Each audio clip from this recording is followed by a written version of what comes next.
DCB മീഡിയയുടെ പുതിയൊരു വീഡിയോയിലേക്ക് സ്വാഗതം. ഇന്ന് ഡിസംബർ 21 ഞായർ. ഇന്നും തുടർന്നു വരുന്ന ദിവസങ്ങളിലും നിങ്ങൾ അറിഞ്ഞിരിക്കേണ്ട പ്രധാനപ്പെട്ട വാർത്താ അപ്ഡേറ്റുകളാണ് ഷെയർ ചെയ്യുന്നത്. ചാനൽ ആദ്യമായി കാണുന്നവർ സബ്സ്ക്രൈബ് ചെയ്യുക, വീഡിയോ ഇഷ്ടമായാൽ ലൈക്ക് ചെയ്യുക. ഫേസ്ബുക്കിൽ കാണുന്നവർ പേജ് ഫോളോ കൂടി ചെയ്യുക. ആദ്യത്തെ അറിയിപ്പ്, നിയമസഭാ തിരഞ്ഞെടുപ്പും സാമ്പത്തിക വർഷാവസാനവും കണക്കിലെടുത്ത് വൻ പണച്ചിലവിന് ലക്ഷ്യമിടുന്ന സംസ്ഥാന സർക്കാരിനെ ഇടുത്തിയായി കേന്ദ്ര സർക്കാർ കടമെടുപ്പ് പരിധി കുറച്ചിരിക്കുകയാണ്. ഇനിയുള്ള 3 മാസത്തേക്ക് കടമെടുക്കാൻ ബാക്കിയുണ്ടായിരുന്ന 12,516 കോടി രൂപയിൽ നിന്ന് 5,944 കോടി രൂപ ഒറ്റയടിക്ക് വെട്ടിക്കുറച്ചാണ് കേന്ദ്ര ധനമന്ത്രാലയത്തിന്റെ കത്ത്. ബജറ്റിന് പുറത്ത് കിഫ്ബിയും പെൻഷൻ കമ്പനിയും അടക്കമുള്ള സ്ഥാപനങ്ങൾ അധിക വായ്പ എടുത്തു എന്ന കാരണമാണ് ചൂണ്ടിക്കാട്ടിയിരിക്കുന്നത്. ഇക്കാലങ്ങളിൽ ഇനി കടമെടുക്കാൻ കഴിയുക 6,572 കോടി രൂപ മാത്രമാണ്. ജനുവരി മുതൽ മാർച്ച് വരെ കരാറുകാർക്കടക്കം ബില്ലുകൾ പാസാക്കി നൽകാൻ മാത്രം 20,000 കോടി വേണം. ശമ്പളവും പെൻഷനും നൽകാൻ വേണ്ടത് 15,000 കോടിയിലേറെയും. 2,000 രൂപയായി വർദ്ധിപ്പിച്ച ക്ഷേമ പെൻഷനും നൽകണം. നികുതിയടക്കമുള്ള വരുമാനങ്ങൾ കൊണ്ട് ഇതിന് കഴിയില്ലെന്നാണ് ധനവകുപ്പിന്റെ വിലയിരുത്തൽ. അടുത്ത അറിയിപ്പ്, ട്രെയിനിൽ നിശ്ചിത പരിധിയിൽ കൂടുതൽ ലഗേജ് കൊണ്ടുപോകുമ്പോൾ അധിക ചാർജ് നൽകേണ്ടി വരുമെന്ന് റെയിൽവേ മന്ത്രി അശ്വിനി വൈഷ്ണവ് അറിയിച്ചിരിക്കുകയാണ്.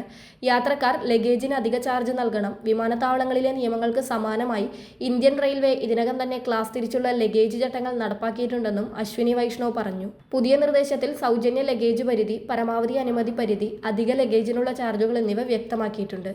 അടുത്ത അറിയിപ്പ്, ജനുവരി 3-ാം വാരം അവതരിപ്പിക്കാനിരിക്കുന്ന സമ്പൂർണ്ണ ബജറ്റിൽ ജനകീയ പ്രഖ്യാപനങ്ങളുണ്ടാകുമെന്ന സൂചനകൾ എത്തുകയാണ്. ജനങ്ങളെ നേരിട്ട് ബാധിക്കുന്ന പ്രഖ്യാപനങ്ങളാണ് ബജറ്റിന്റെ മുഖ്യ ആകർഷണമാകുക എന്നാണ് വിലയിരുത്തൽ. തദ്ദേശ തെരഞ്ഞെടുപ്പിലെ തിരിച്ചടി മറികടക്കുന്നതിനായാണ് സംസ്ഥാന ബജറ്റിനെ കൂടുതൽ ജനകീയമാക്കുന്നത്. ക്ഷേമ പെൻഷൻ വീണ്ടും വർദ്ധിപ്പിക്കൽ, പങ്കാളിത്ത പെൻഷൻ സംവിധാനം പിൻവലിച്ച് പുതിയ പെൻഷൻ പദ്ധതി പ്രഖ്യാപിക്കൽ എന്നിവ ബജറ്റിൽ ഉൾപ്പെടുത്താൻ സാധ്യതയുണ്ട്. സർക്കാർ ജീവനക്കാരുടെ ശമ്പള പരിഷ്കരണവുമായി ബന്ധപ്പെട്ട പ്രഖ്യാപനങ്ങളും ബജറ്റിനോടൊപ്പം ഉണ്ടാകുമെന്നാണ് റിപ്പോർട്ടുകൾ. വലിയ ജനവിഭാഗങ്ങളെ സ്വാധീനിക്കാൻ കഴിയുന്ന തീരുമാനങ്ങളാണ് സർക്കാർ ലക്ഷ്യമിടുന്നതെന്നാണ് സൂചന. അടുത്തറിയിപ്പ്, കിസാൻ സമ്മാൻ നിധിയുടെ 22ാമത് ഗഡുവിന്റെ വിതരണ കാലാവധിയാണിപ്പോൾ ആരംഭിച്ചിരിക്കുന്നത്.